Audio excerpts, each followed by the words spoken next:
Well, thank you to QED for inviting me to bring a U.S. regulatory perspective to this discussion of big data and its implications for privacy. I should say at the beginning, however, I'm an FTC commissioner, but my views expressed today are just my own. Big data tools promise to deliver significant benefits for consumers and businesses and governments around the world by facilitating the collection and analysis of the massive amounts of data that we generate today. In my brief remarks, I wish to make 3 points about big data. First, big data is a tool, and like all tools, it has strengths and weaknesses that we must keep in perspective as we work together to adapt our laws and guidelines and our practices and customs and society in general to integrate this new technology.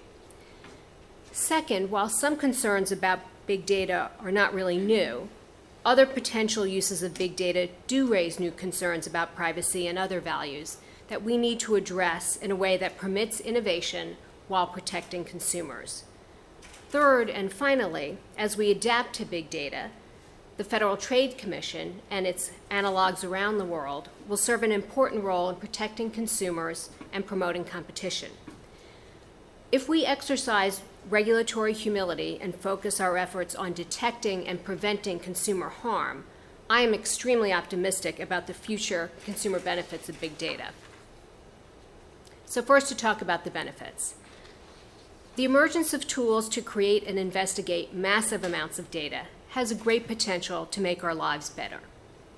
Big data is already used today to do things like aggregate millions of GPS signals to predict commute times, and I mentioned that that's a tool I use myself almost every day in Washington, D.C. traffic, to identify potential causes of disease and to protect and defend against credit card fraud, just to give a few examples.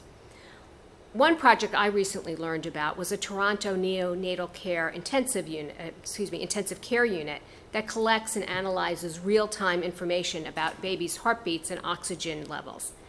And this high level of granularity allowed researchers to detect patterns in heart rate variability that predicts the presence of an infection, which is a major cause of death for infants, up to 24 hours before the infant would have otherwise shown symptoms, allowing treatment to start earlier.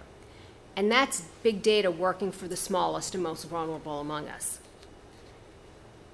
Although powerful, it is important to keep a realistic view of big data. There are technical challenges to the use of big data. For example, there are so-called signal problems, where the data set, huge as it may be, is not representative of the real world.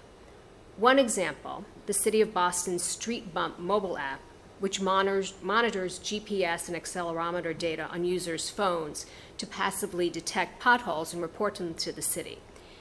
In that case, the city properly anticipated that the data would be tilted towards finding potholes in areas where a higher percentage of the driving population owns a smartphone. Big data is also susceptible to multiple comparisons problem. Big data tools are particularly good at discovering correlations in a complex data set, but can't tell us which correlations are important and which are illegitimate. With a very big data set, it can be easy to find statistically significant correlations that are actually the result of pure chance. Both of these problems are reminders that data, even big data, isn't knowledge or wisdom. It can be misleading. Even worse, data-driven decisions can seem right while being wrong. Now, the good news is that these problems are not new. Statisticians have developed methods to deal with bias and sample errors, and data scientists are working to correct these problems in the context of big data. And regulators should pay attention to both the sizable benefits and technical limitations of big data. By pulling some of the hype out of the debate, we can better ensure an appropriate and proportional response. Like many new technologies, big data raises concerns about how current laws will protect consumers. Of course, many types of big data research have nothing to do with individuals and do not raise these concerns. However, some consumer and privacy advocates are concerned that consumers will suffer harms from other uses of big data. Such advocates are particularly uncomfortable about the implications of large, persistent data sets containing information on individual customers. I find that these concerns generally fall into 3 categories. First, many concerns over big data are not unique to big data. For example, some parties express concern about the security of big data. Yet adequate security safeguards are important for all data, big or small. The FTC has for years been actively enforcing basic data security requirements to address consumer harm and has brought more than 50 data security cases. And while some recent big data breaches are very large in scale, this is not a new development. For example, in 2009, the FTC investigated a data breach at Heartland Payment Systems, where hackers stole more than 130 million credit card members' data. Similarly, some groups also argue that certain types of particularly sensitive data, such as data about children or health or finances, deserve heightened protection when stored in big data sets. And the FTC already recognizes the need to more thoroughly protect such types of data, whether it is in big or small data environments. The second set of big data concerns suggests tension with certain fair information practice principles, and these are new issues. In particular, maximizing the benefits of big data may create tension with the notice and purpose limitation principles in the fair information practice principles. Much of the promise of big data is that it can find something new and useful in the data that could not have been anticipated at the time of collection. It's impossible for an information collector to give notice about an unanticipated purpose, even beneficial ones. Additionally, data sets are often assembled from many other smaller collections that initially serve different purposes. In such cases, it's difficult or impossible to notify individuals of the new purpose for which the data is being used. The FIPS principles of data minimization is also in tension with the incentives of big data. Strictly limiting the collection of data to the particular business task currently at hand and requiring disposal of it afterwards would handicap the data scientist's ability to find new information to address future problems. Certain de-identification techniques, such as anonymization, although not perfect, can help mitigate some of the risks of comprehensive data retention while permitting innovative big data analysis to proceed. Now, I believe that FIPS remains a solid framework and is flexible enough to accommodate a robust big data industry, but we have some work to do to resolve those tensions. Finally, the third category of concerns I often hear expressed are worries that companies will use big data techniques to prejudge or discriminate against individuals unfairly or erroneously without recourse. The concern is that a researcher could collect certain non-sensitive information about a consumer and then use big data analysis to infer certain sensitive characteristics about that consumer. This is a complicated issue that we need to know more about. Companies have long engaged in consumer targeting with more traditional consumer research tools. If companies do engage in this sort of analysis with big data, we need to determine how they might use such information. Use is important. In the US, our legal framework restricts certain uses of data by certain parties, regardless of how it was collected. Specifically, the 1970 Fair Credit Reporting Act, known as the FCRA, limits how companies can use data to evaluate consumers' creditworthiness, insurance eligibility, potential for employment, and renter background checks, for example. The FCRA, passed in the 1970s, could be considered the US's first big data bill, and the FTC has applied the FCRA in the big data context. In 2012, the FTC entered into an $800,000 settlement with Spokio, a company that assembles personal profiles of individuals from information in public records, white pages, and social networking sites, and who was allegedly marketing these profiles to potential employers in violation of the FCRA. I believe that the FCRA's use-based approach may provide a useful tool, a useful model for addressing consumer concerns.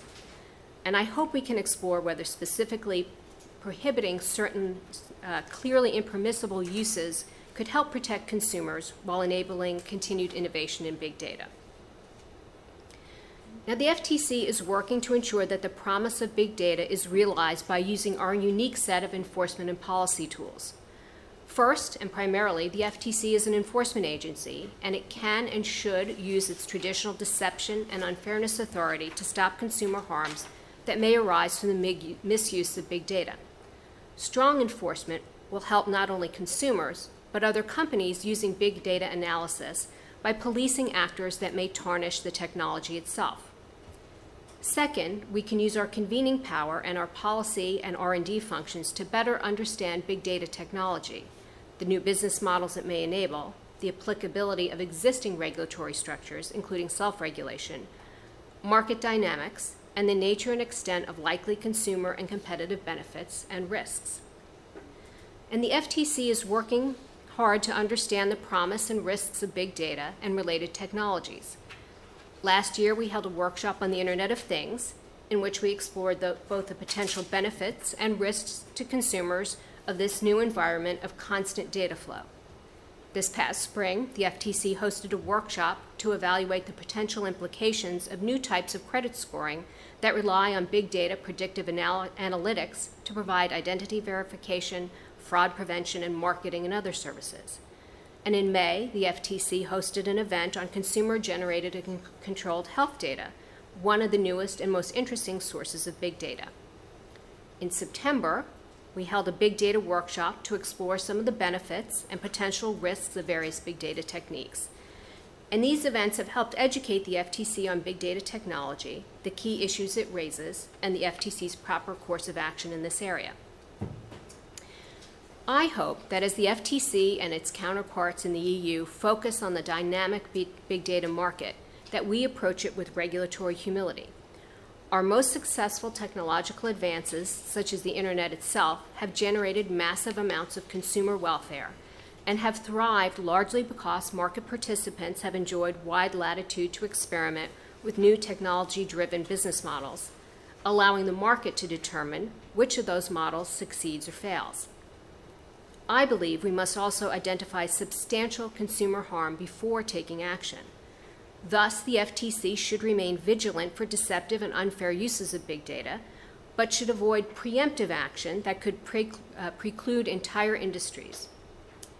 Ultimately, our work as an agency should help strengthen competition and the market to better provide beneficial outcomes in response to consumer demand, rather than trying to dictate desired outcomes to the market. To conclude, big data is not just coming, it's already here. It's a powerful tool with great promise and some risks. Current law and policy suitably handle many of the concerns raised by big data.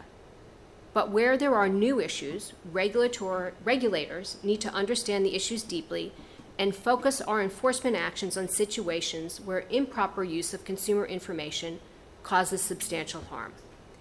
This approach will free entrepreneurs to innovate with big data tools while simultaneously helping to ensure that consumer privacy remains protected. Thank you again for having me today, and I look forward to the forthcoming discussion.